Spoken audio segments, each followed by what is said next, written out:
ನೋಡ್ಕೊಂಡು no sir ಚಾನ್ಸೇ ಇಲ್ಲ. ಎಸ್ ಸಿನಿಮಾದ ಬಗ್ಗೆ ಸರ್. ಎಲ್ಲರಿಗೂ ನಮಸ್ಕಾರ. ಈ ಒಂದು ವೇದಿಕೆಯಲ್ಲಿ ನಿಂತಿರೋದಕ್ಕೆ ನನಗೆ ಖುಷಿ ಆಗ್ತಾ ಇದೆ. ವಾಮನ ಈ ಸಿನಿಮಾ ಡೈರೆಕ್ಟ್ರು ಶಂಕರ್ ಎಷ್ಟು ಎಫರ್ಟ್ ಹಾಕಿದ್ದಾರೆ ಅಂತ ನಾನು ನೋಡಿದ್ದೀನಿ. ಅವ್ರಿಗೆ ಯಶಸ್ಸು ಖಂಡಿತವಾಗ್ಲೂ ಸಿಗುತ್ತೆ ಸರ್.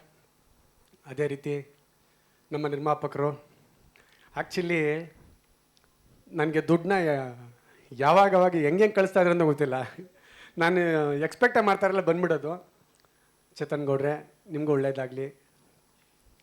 ಇನ್ನೊಂದೇನೆಂದರೆ ನಮ್ಮ ಬಾಸ್ ನಮ್ಮನ್ನೆಲ್ಲ ಚಿನ್ನ ಅಂತಲೇ ಕರಿತಾ ಇದ್ದೀನಿ ನಾನು. ಆ್ಯಕ್ಚುಲಿ ನಮ್ಮ ಡಿ ಬಾಸ್ ನನ್ನ, ಯಾಕಂದರೆ ನಾನು ಅವರಲ್ಲಿ ತುಂಬ ನೋಡಿದ್ದೀನಿ, ಅವ್ರ ಜೊತೆ ತುಂಬ ಇದ್ದೀನಿ. ನಾನು ಹಸು ಎಲ್ಲ ಸಾಕೊಂಡಿದ್ದೆ.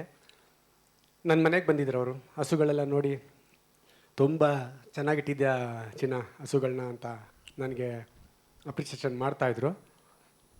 ಅವರ ಹೀರೋ, ನಮ್ಮ ಹೀರೋ ಅಂತಲೇ ಇವತ್ತು ಕರೆಯೋದು, ನಮ್ಮ ಹೀರೋ ಧನ್ವೀರ್.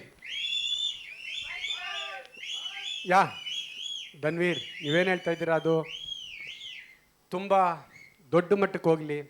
ನಮ್ಮ ನಾಯಕ ನಟ ಇನ್ನೂ ಹಲವಾರು ಯಶಸ್ವಿ ಸಿನಿಮಾಗಳಲ್ಲಿ ಆ್ಯಕ್ಟ್ ಮಾಡಲಿ ಅಂತ ಆ ರಾಯರಲ್ಲಿ ನಾನು ಕೇಳ್ಕೊತೀನಿ. ಮತ್ತು ಇಡೀ ಚಿತ್ರತಂಡಕ್ಕೆ ಒಳ್ಳೆಯದಾಗಲಿ. ನಂದು ಒಂದು ಒಳ್ಳೆ ಪಾತ್ರ, ವಿಲ್ಲನ್ನಮ್ಮ, ಖಂಡಿತ ವಿಲ್ಲನ್ನೇ. ನಾನು ಯಾವತ್ತೂ ಹೀರೋ ಆಗೋಗಲಿಲ್ಲ.